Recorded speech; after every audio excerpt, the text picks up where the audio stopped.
And education means to me that when I grow up, I'll be able to get a good job, and I'll be able to get into a good college. Education is basically everything for me. Because if you learn stuff, you don't know how to do it when you get older. Because you don't know if you don't go to school, you won't know how to do math and reading, and those are things you need to know how to do for your daily life. I know when I grow up, I'll be the biggest star in a lifetime. School means I'm gonna learn new things, and it's gonna affect my life because it's gonna help me decide what I'm gonna be older, what I'm gonna be when I grow up. Because if you wanna be a teacher, you should listen to what the teacher is talking about, and if you wanna be that, you should listen. I need good grades. So while I'm down here, I'll need to get good grades and start planning for college. It's like a gateway to the world.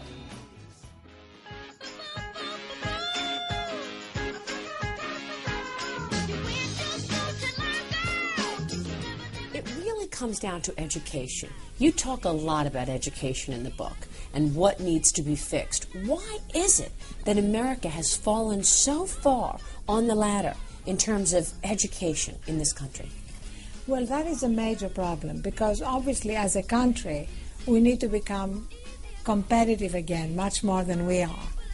We're losing the game because our children are falling more and more behind. Our public school system is crumbling.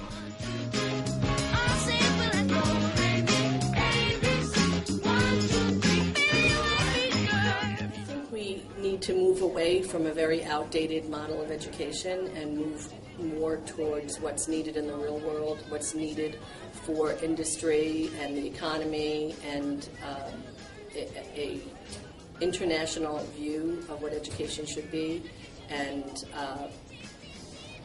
have a wholesale change in the way our classrooms and our schools are run, where the focus is more on real-world problem solving, teaching students how to collaborate, work together in teams to solve problems that really matter, and learn the content in a way that will prepare them.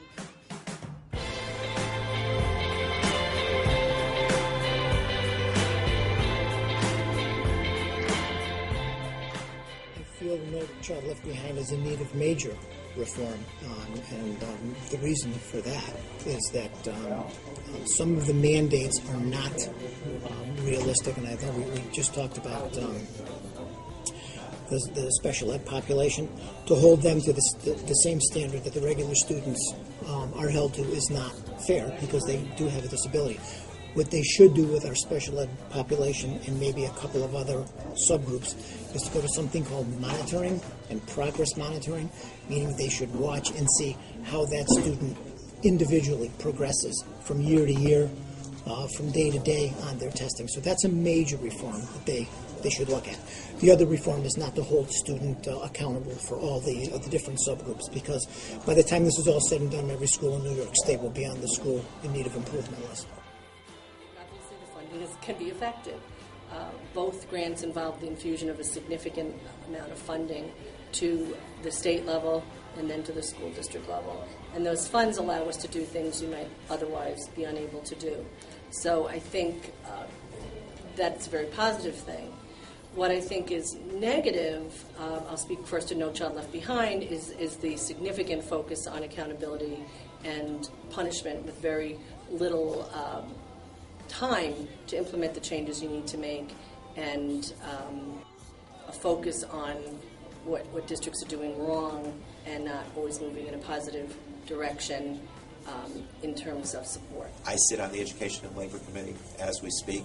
I haven't received my new assignments for the 112th Congress, but one thing that we're working on is the reauthorization of the Elementary and Secondary Education Act. Many, many legislators in Washington are upset with where No Child Left Behind is at, and we want to reauthorize it with many, many improvements.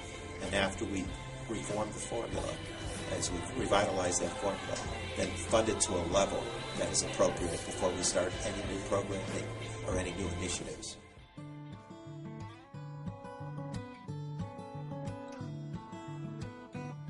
It's making us sit up and watch as people who care but whose kids are trapped in dysfunctional public schools are waiting for them to win the lottery, literally, to win the lottery that will determine whether they're able to go to a better school, assuming they can't afford to take them out of the public school and put them in a private school.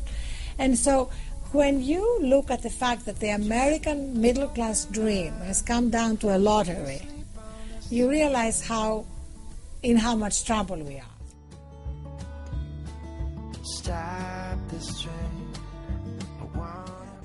Charter schools are part of the reform, so depending what a community would like to do as far as their educational system goes, that would determine how high of standards you want to bring your students to. Charter schools are a little bit different than public schools, where there's no teacher unions.